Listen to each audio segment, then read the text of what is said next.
Menguatkan juga Rasulullah SAW juga pernah menyampaikan ma baina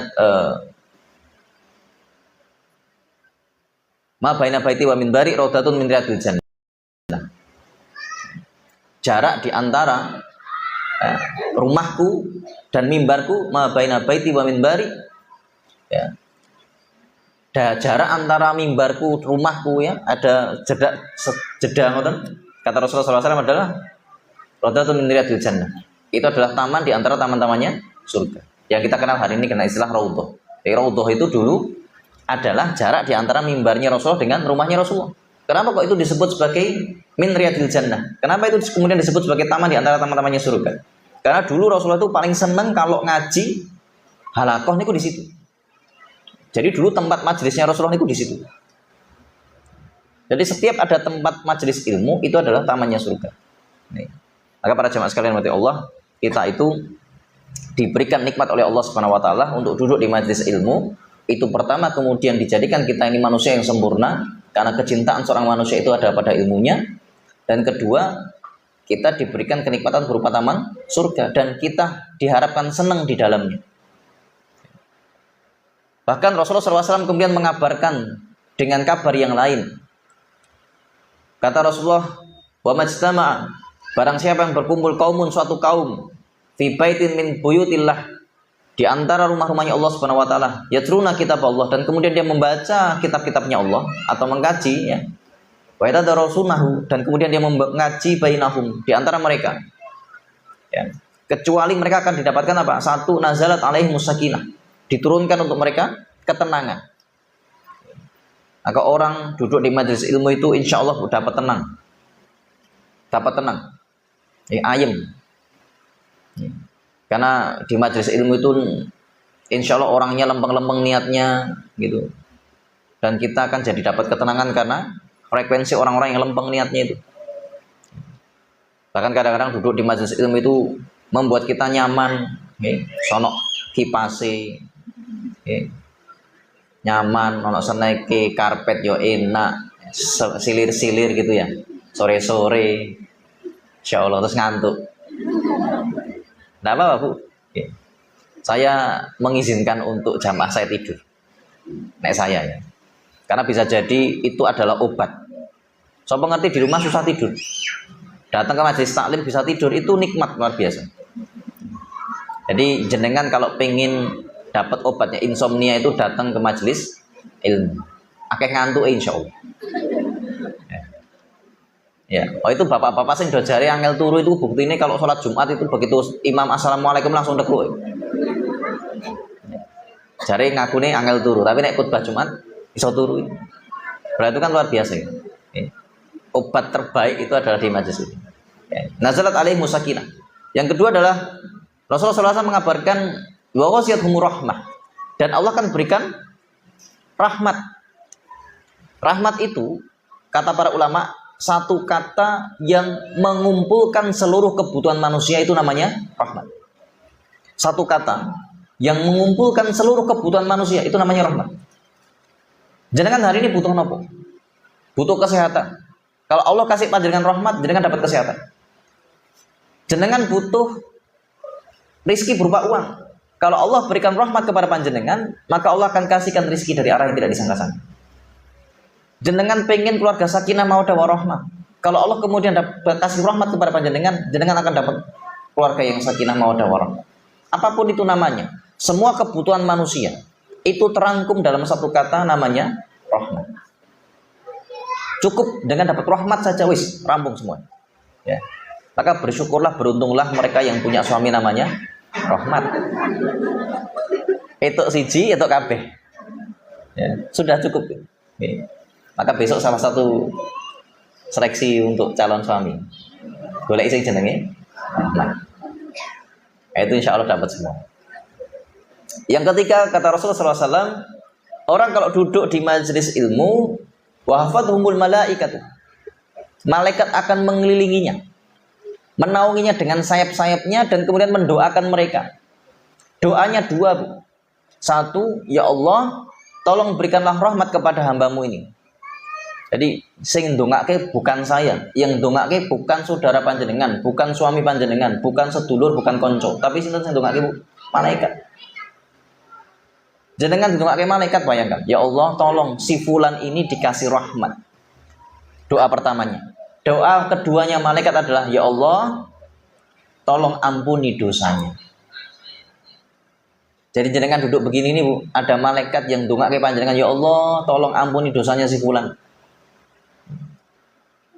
Maka kalau kita ngerasa diri kok kemudian masa lalunya buruk, banyak kesalahan di masa lalu, terus tidak mau duduk di majelis taklim, wis niku ndak niat tobat namanya. Karena kita butuh doa ampunannya malaikat. Barangkali mungkin kita merasa minder dengan masalah kita, dengan dosa-dosa kita di masa lalu, maka duduknya kita di sini itu didoakan oleh malaikat. Dan yang keempat adalah wa dzakarahumullahu fi man 'indahu. Dan Allah menyebut-nyebut namanya. Jadi Allah Subhanahu wa taala nyebut asma kula panjenengan. Asma kula panjenengan disebut oleh Allah Subhanahu wa taala. Nama-nama panjenengan itu disebut oleh Allah. Ya. Kita di-mention sama artis saja senengnya Masya Allah. Di Instagram kok kemudian story kita di-share ulang sama ustadz terkenal atau kemudian artis tertentu gitu. Wah, senengnya Masya Allah. Ya, terus di screenshot. Aku di notif loh gitu. Itu disebut sama ustadz terkenal atau kemudian sama artis saja itu senangnya Masya Allah sampai seperti itu. Bayangkan jenengan kemudian wa dzakarahumullahu fi man 'indahu. Jenengan disebut-sebut oleh Allah Subhanahu wa taala di sisinya. Si fulan kelu hambaku yang seneng ngaji, si fulan kelu hambaku yang senang menuntut ilmu. Ya. Maka kemudian para malaikat itu Bu, kenapa nanti kemudian di malam Lailatul Qadar itu malaikat itu turun ke dunia.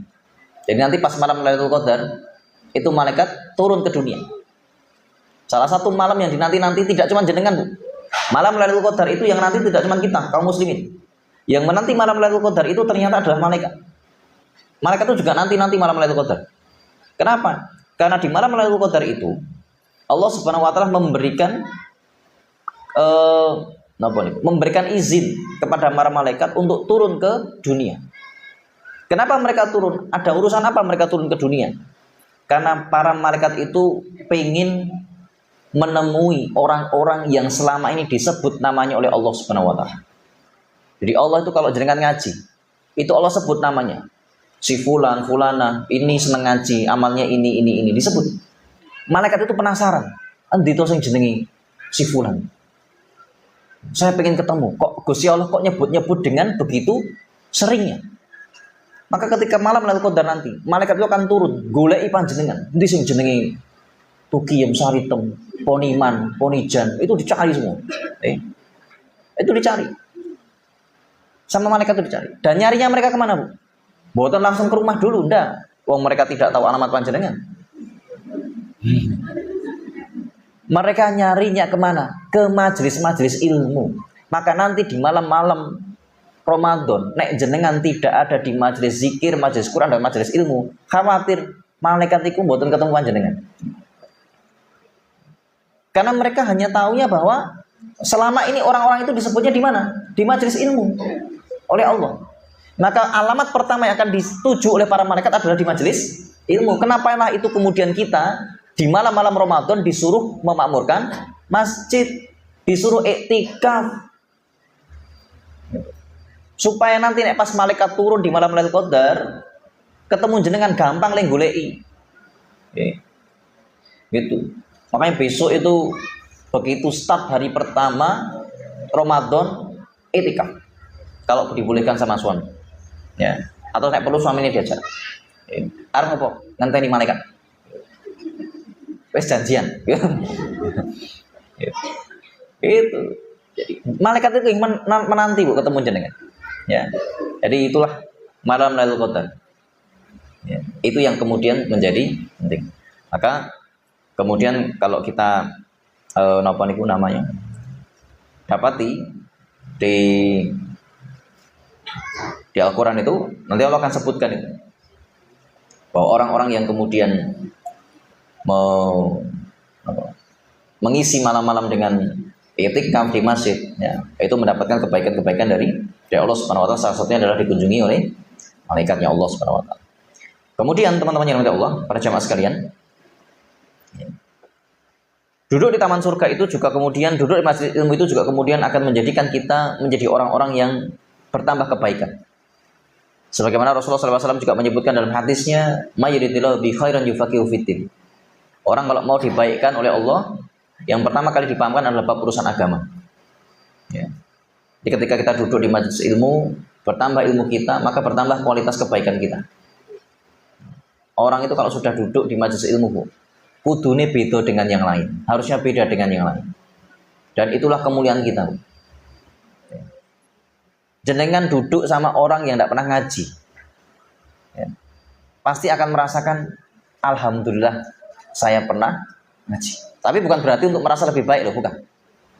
Ya. Tapi untuk kemudian mensyukuri betapa nikmatnya ilmu. Misalnya jenengan duduk sama orang, sing opo-opo dicacat terus, lisannya tidak terjaga. Jenengan karena sudah ngerti, sudah ngaji, jaga lisan. Itu kadang-kadang kemudian malah jadi bersyukur. Alhamdulillah, saya ora bablas koyo seperti itu. Ketika ada orang yang kemudian melakukan perkara-perkara yang batil, perkara-perkara yang buruk, jenengan yang melihat itu bukan kemudian merasa lebih baik, tapi adalah kita bersyukur, alhamdulillah saya tidak kepikiran yang seperti itu. Karena wis ngaji, wis punya ilmunya.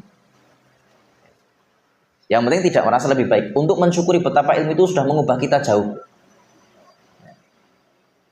Jadi majelis ilmu itu mengangkat derajat manusia, menambah kebaikan manusia, karena manusia itu disempurnakan oleh Allah lewat ilmu, dan ilmu yang dipahami adalah ilmu agama dulu. Ya. Makanya kenapa penting untuk jenengan mencari majelis ilmu itu penting. Dan cirinya majelis ilmu yang baik itu adalah yang ketika jenengan duduk, ya tadi, tidak kemudian menjadikan diri kita lebih baik daripada orang lain, ya, lembut hatinya gitu. Maka kalau jenengan mulai datang majelis ilmu ngaji, kok pulang dari ngaji tambah berangasan, ya, kabeh dicakot, kabeh disalahke, dicacat, berarti ada yang salah dengan majelis ilmunya. Karena majelis ilmu itu melembutkan hati. Jenengan setelah pulang dari sini, kok karo bujowani, wah sudah, berarti keliru lagi ngaji. Ya. Jadi suami panjenengan harusnya ketika jenengan pulang dari ngaji, pulang dari kemudian selama ini belajar, akan mendapati. Karena indikator berhasilnya ngaji dengan tidak itu di mata suami gampang kok. Ya, tambah manut atau enggak, gitu aja.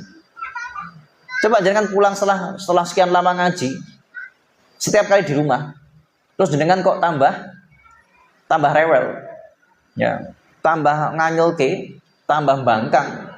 Komentar suami apa? Saplok ngaji kok malah wani. Wah, sing salah sinten? Ngaji ini. Suspeknya saya. Itu diajari apa karo Ustaz iki? Makanya sesederhana itu, Bu. Orang kalau sudah ngaji itu pasti gitu. Orang akan langsungnya, wis saplok ngaji kok malah tambah, ya, rewel ini, bla bla bla sebagainya. Udah. Makanya bagi seorang suami itu gampang. Saplok ngaji tambah manut tambah alus gitu, wah seneng.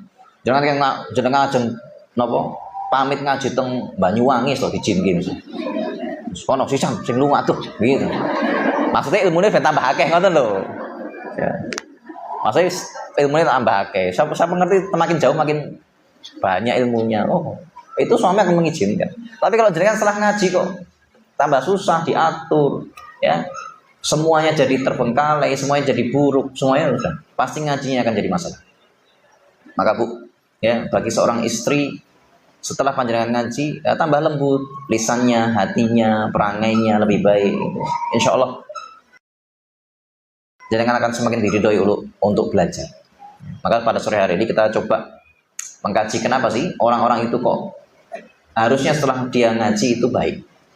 Setidaknya ada 5 yang akan dibentuk dari majelis ilmu kepada mereka yang rutin mendatanginya. Ada 5 perkara, ada 5 hal yang setidaknya akan dibentuk secara langsung maupun tidak langsung, ya, kepada mereka yang rutin mendatangi majelis ilmu. orang kalau duduk ke majelis ilmu, rutin duduk di majelis ilmu, yang pertama, ya, pola pikirnya tertata dengan baik. Orang kalau rutin duduk di majelis ilmu, Bu, pola pikirnya tertata dengan baik. Mulai ketoto gitu. Ibarat jenengan dulu di sekolah ditata cara berpikir. Maka kalau jenengan dulu belajar matematika, ada satu bab namanya logika matematika.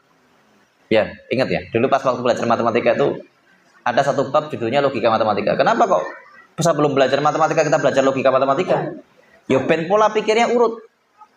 Kita kemudian belajar tambah-tambahan karo kali-kalian didhisike yang mana? Hah? Didhisike kali-kalian. Supaya apa? Supaya nanti kalau kita ketemu soal-soal seperti itu, ngerti nyanda ini yang mana duluan. Oh, kali didulukan. Tambah di nanti belakangan. Gitu-gitu. Ya, pola pikirnya ditata dulu sebelum kita belajar dulu. Dulu ketika sebelum belajar kimia, yang pertama diajari definisinya dulu. Isotop itu apa? Proton itu apa? Gitu diajari. Kenapa kok kita perlu belajar dulu tata urutannya? Supaya nanti belajar itu gampang. Semua orang yang bermajelis, Bu, pasti minimal pola pikirnya tertata dengan baik. Makanya ada namanya bab matrikulasi. Ada bab-babnya. Makanya jenengan duduk di majelis ilmu itu, Bu, wis nang manut kali ustadz. Kenapa? Karena ustadznya yang tahu bab dan materi apa sing pas buat panjenengan. Jangan protes dan jangan kemudian komplain dengan temanya.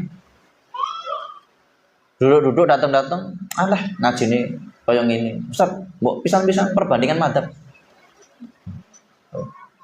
Ngaji fikih beres saifi'i durung kok perbandingan madzhab. Ada tahapannya. Makanya kenapa kemudian kami bikin kelas-kelas yang berbeda. Kalau untuk ibu-ibu lebih banyak ngurusi bab masalah hati, mindset, pikiran. Kenapa? Masalah yang jenengan ya kuwi. Masalah ibu-ibu dia cuma itu. Nek ra baper mikir ngoten tok. Kabeh dipikir, kabeh dijak baper. Wis kok gelut dhewe. Makanya yang perlu kemudian kami perhatikan adalah kalau untuk perempuan ditenangkan pikirannya, diatur perasaannya, wis.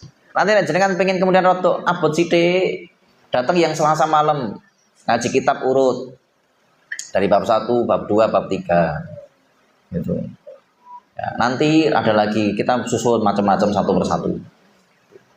Ya, kalau jenengan pengen ngaji fikih yang nanti ada jadwalnya sendiri. Nah, saya pengen rotok atuh yo. Kalau pas saya ngaji fikih di Sleman itu. Ya, setiap Senin saya ngaji fikih di Sleman. Senin pagi.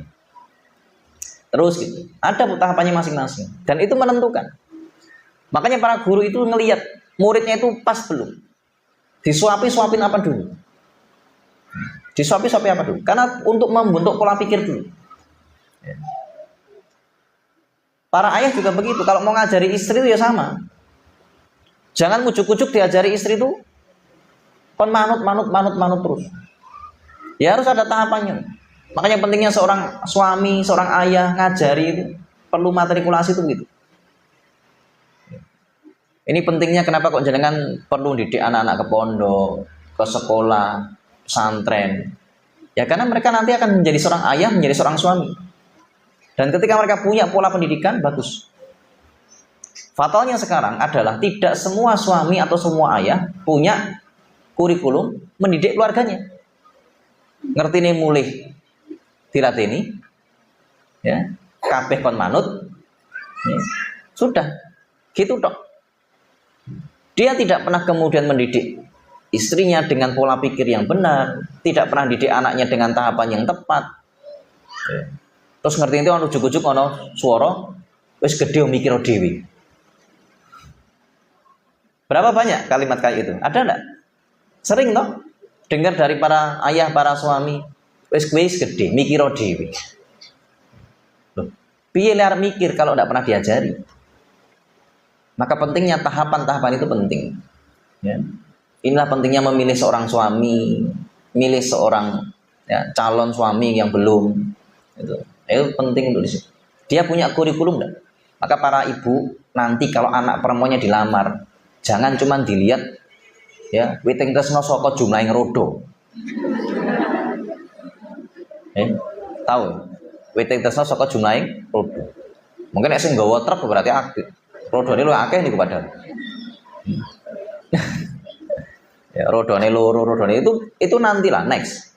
Yang perlu dilihat adalah ketika dia duduk pertama kali di rumah panjenengan bertamu dengan baik, pengen melamar putra putri panjenengan, pengen melamar putri panjenengan.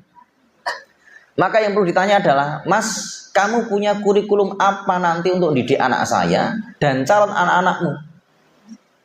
Itu dulu. Urusan duit itu iso digolek bareng-bareng, dipikir bareng-bareng. Sapa ngerti jenengan misalnya adalah kok Allah kasih rezeki yang luas, wis Mas masalah nafkah rasa dipikir engko ngewangi bapak ngurusi ini. Bisa beres insyaallah. Nek jenengan longgar atine. Urusan rumah ya wis nek ra iso ngontrak sik enggak masalah. Tapi kalau sudah kurikulum dan visi keluarga, nek dia enggak punya, selesai sampai di situ. Nanti begitu malam pertama selesai sudah dia bingung arep apa nih. Dia tidak ada obrolan dengan istrinya, bahkan nanti ketika punya anak enggak punya obrolan dengan anaknya. Karena fatalnya itu. Seorang laki-laki yang tidak punya kurikulum pendidikan kepada keluarganya, selesai. Maka ngaji itu yang paling penting adalah kita punya pola pikir yang tertata. Orang yang senang ngaji itu pola pikirnya tertata. Dan Islam itu ngajari mindset. Ngajari mindset. Jangan dikira Islam itu nggak ngajari mindset. Jangan dikira kemudian hanya psikologi barat saja yang ngajari mindset. Nah, Islam itu ngajari mindset. Jangan buka di surah Al-Hasyr ayat ke-18. Surah Al-Hasyr ayat ke-18, Allah Subhanahu wa taala sampai kemudian menyampaikan, ya ayyuhalladzina amanu taqullaha wal tanzur nafsun ma qaddamat liqad. Hei orang-orang yang beriman, bertakwalah. Wal tanzur, dan kemudian apa? Hendaklah setiap orang itu memperhatikan nafsun apa-apa dari kamu, ma qaddamat liqad. Perhatikan apa-apa yang kamu kerjakan untuk hari esok. Berarti Islam itu sudah ngajarin apa? Pola berpikir sistematis. Kalau mau melakukan apapun, lakukan yang sekarang terjadi, lakukan yang hari ini kita lakukan itu, apa yang terjadi hari ini juga untuk hari akhirat besok. Maka nek wong ngaji dan ngajinya itu benar, ngajinya itu dia paham betul yang dia pelajari, dengan catatan orang turu mau maka insya Allah dia akan paham betul apa yang harus saya lakukan. Dia ketika akan menggunakan hartanya, menggunakan tenaganya, bahkan mengarahkan keluarganya, dia tahu tidak semata-mata hanya sekedar untuk hari ini dong. Kalau sekedar untuk hari ini rugi, itu keselip dong, dapat capeknya saja. Maka Allah Subhanahu wa taala mengingatkan, ya ayyuhalladzina amanu taqullaha wal tanzur nafsum ma qaddamat lighad. Perhatikan apa-apa yang akan kamu tinggalkan. Niku termasuk bagian dari mindset. Rasulullah pun juga kemudian mengingatkan yang serupa. Rasulullah juga mengingatkan yang serupa, sama. Meskipun sanad hadis ini dikatakan dhaif ya. Bahkan sebagian mengatakan palsu. Tapi panjenengan pasti sering dengar kalimat ini. Ya kita anggap saja maknanya benar. Andai pun itu bukan dari Rasulullah, tapi maknanya benar. Jangan pasti pernah mendengar kalimat ini. Aikmal lidunyaka. Beramalah untuk duniamu ka'anna kataisyu abadan. Sebagaimana engkau akan hidup seolah-olah engkau akan hidup selamanya. Itu kan mindset. Wa amal akhiratika, dan kemudian beramal untuk akhiratmu ka'anna tamutu ghadan. Seakan-akan karena katamu ghadan, seakan-akan engkau akan mati besok. Itu kan mindset. Betapa kita tuh kalau melihat dunia seakan-akan kita hidup selamanya. Artinya apa? Bukan golek saake-ake. Wong mergo arep urip selamanya Ustaz, golek saake-ake. Salah. Mindsetnya bukan gitu. Artinya adalah beramallah untuk duniamu seolah-olah engkau akan hidup selamanya. Artinya apa? Nek urusan dunia sing santai wae, ndak usah repot wong bakalan sesuk ana meneh. Gitu. Banyak orang yang salah mengartikan hadis ini. Beramal untuk dunia seolah-olah engkau hidup selama itu golek saake-ake sampai ra kenal waktu sholat, ra kenal waktu ibadah, ra kenal sedulur, ra kenal keluarga. Mergo napa? Oh, ngikuti sarane. Kon urip kon golek dunia kaya urip selamanya, golek saake-ake. Ben iso urip dawa. Salah. Karena kata isu godan, seolah-olah kamu hidup selamanya. Sebab artinya apa? Sesuk-sesuk iso. Kamu ketinggalan hari ini, besok masih ada. Kamu ketinggalan besok, lusa masih ada. Wes santai wae kalau urusan dunia. Rasa dipikir abot. Ya. Gitu. Tapi kalau untuk urusan akhirat, wa amal akhiratika. Karena kata mubutan. Tapi kalau untuk urusan akhirat, seakan-akan kau mati besok. Artinya apa? Tidak ada waktu lagi. Nah, urusan akhirat itu. Maka kecelakaan yang paling besar, Bu. Kecelakaan yang paling besar adalah ketika orang lihat amal akhiratnya, dia malah menunda-nunda. Tapi kalau urusan dunia, gage-gage. Itu kecelakaan paling besar. Kecelakaan paling besar adalah ketika melihat amalan dunia malah gage-gage, amalan akhirat engko-engko, tunda-tunda. Jadi kalau kita ngelihat ada dua pilihan. Ada dua pilihan antara ngambil amalan akhirat atau amalan dunia, mana yang harus didahulukan? Akhirat dulu. Akhirat dulu. Terlebih jika urusan akhirat itu fardu. Contoh, ya. Ketika jenengan kemudian urusannya adalah bayar zakat. Zakat itu fardu napa sunnah? Hah? Fardu. Kalau yang sudah mencapai nisab dan haul, wajib zakat itu. Ya. Karo genteni emas tonggoni. Mana yang lebih penting? Zakat. Zakat. Genteni emas tonggoni sesuk iso neh. Kalaupun kemudian wis didol ning wong liya, nanti insya Allah akan ada emas-emas berikutnya yang datang. Ya. Pasti begitu terus. Kalau dalam urusan perkara dunia, besok masih ketemu lagi. Ya. Saya dulu, misalnya contoh gitu. Siapa di antara jenengan sing pernah kelewat model handphone? Pengen banget model handphone gue. Kelewat sampai randui, sampai wis diproduksi. Pasti pernah kan dulu kita ngalami itu. Zamane pengen tapi ra didit, gitu ya. Isine gur, ya, pekerjaannya gur ndeloki majalah pulsa tok. Dulu ada majalah pulsa itu ya. Bagian belakang itu kan di sini kan daftar nama handphone gitu. Salah satu hobi anak-anak zaman tahun 90-an kayak saya gitu. Kalau di counter HP itu bukai majalah pulsa terus deloki bagian belakang itu handphonenya api-api gitu. Zaman dulu kan handphone tak kayak sekarang ya. Kalau sekarang kan kotak tok kabeh. Sama sekarang kan kotak layar. Menjemukan itu. Nah, handphone zaman dulu itu kan asik banget. Ada yang bentuknya bisa dilipat, ada yang kemudian bentuknya gini zaman dulu ya. Kita ingat banget itu. Masa-masa handphone itu sangat luar biasa, bentuknya saja menyenangkan. Seneng banget. Ya. Begitu kelewat, apakah kemudian tidak ada kesempatan untuk kita dapat handphone yang kita impikan? Masih bisa ternyata. Nih, hari ini kalau jenengan buka sosial media, jenengan bisa cari kok. Jenengan buka di toko oranye, toko hijau itu ketemu juga kok. Barang-barang yang dulu jenengan kelewat, kalau jenengan mau cari hari ini ada ternyata yang jual. Saya kemarin iseng nyariin bapak saya gitu ya. Bapak saya dulu katanya pengen satu buku gitu. Ya, pengen satu buku, yang buku itu sudah nggak terbit. Ya, dicari-cari ke toko-toko buku nggak ada. Terus saya iseng coba tak klik di toko di toko oranye atau toko hijau itu, ya ketemu ternyata. Kalau cuma urusannya dunia, kita kelewat hari ini, besok bisa ketemu. Ya. Jenengan yang dulunya pengen banget sangune 500 sing gambar munyuk itu. Masih ingat enggak? Di 500 gambar munyuk. Ya. Mungkin barangkali jenengan termasuk orang-orang yang tidak dapat sangu sing sebesar itu. Sangune gur 5 kilo, 20 kilo. Ya, saking pingine, saat ini mang golek lah. Bisa kok. Dhisik ra pernah keturutan duwe duit 500-an munyuk. Saat ini jenengan cari uang 500-an gambar munyuk. Nanti ketemu. Artinya apa? Urusan dunia itu kapanpun masih bisa dikejar.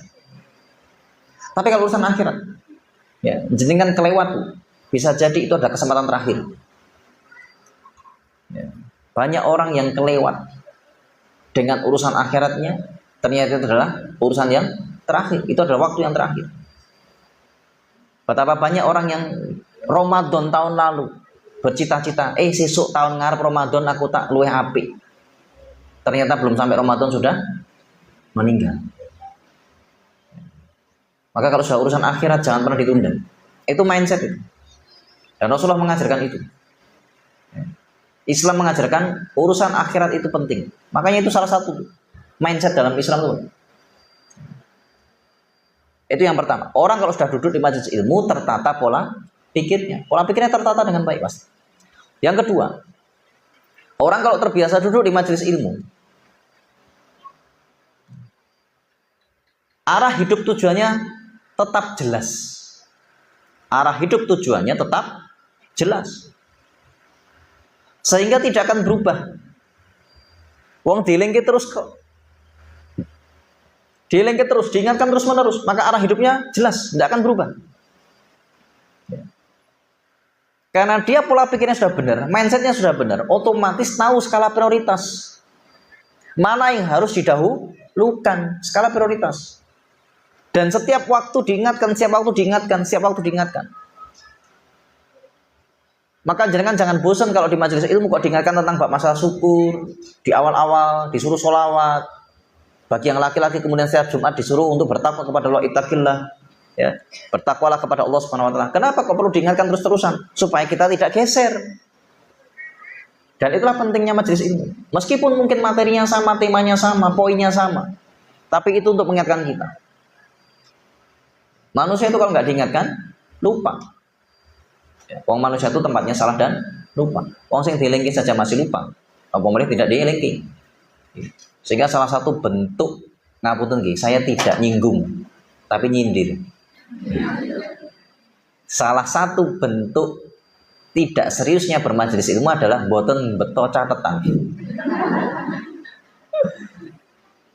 Ya. Kenapa? Kata guru saya loh, bukan kata saya loh ya. Kata guru saya itu ngene. Wong sing ngaji ora nyatet kuwi sombong katanya. Kenapa? Karena dia yakin besok masih inget. Ya. Tapi tidak apa-apa. Sekarang kan tidak bawa catatan, insya Allah tetap bisa nyatet ya, pakai HP. Bahkan sekarang di video. Males nyatet saat video mawon. Ya tidak apa-apa. Tapi ditonton tenang, dieling-eling tenang, dibaleni tenang. Ya, nanti di video tok, tidak dibaleni. Kenapa? Karena kita tuh bisa potensi lupa. Potensi lupa itu besar. Oke. Maka dulu guru saya itu ngajarinya gitu. Kalau disebut santri itu kalau dia selalu ada pulpen, ada kertas di kantongan. Ya. Kami dulu di pondok itu sampai ditegur. Kalau ketok kok neng kantong itu ora ono pulpen, itu ya dihukum tenan loh. Disuruh push up. Ya. Kalau neng kantong kok ndak ada pulpen, ndak ada kertas, itu sama kakak kelas itu dihukum. Karena apa? Ya itu cirinya santri. Cirinya santri itu belajar. Neng diwai nyatet, neng diwai sinau. Itu cirinya santri. Bahkan dulu guru saya itu ngajari begini. Nek ono guru ngajar, ya itu tok-tok main nyatet, meski orang muda. Loh iya kan kadang-kadang datang di pondok kami itu kadang-kadang saya ngajar niku syekh dari mana gitu. Ya, lo kan kita tuh kan kadang-kadang jenenge wong Indonesia bahasa aslinya bukan bahasa Arab loh. Kadang-kadang kan syekh kalau ngajar kan bahasa Arab loh. Kita tuh kan kadang-kadang ya santri itu ya rotok, ya tetap ono bodone itu ya ada. Kalau pas syekhnya tuh ngomongnya cepet gitu, kan bingung, sing dicatat nopo. Jadi tok-tok men kudu nyatet. Kata guru saya tetap kudu tok-tok men nyatet. Terus sesekali nanti gini.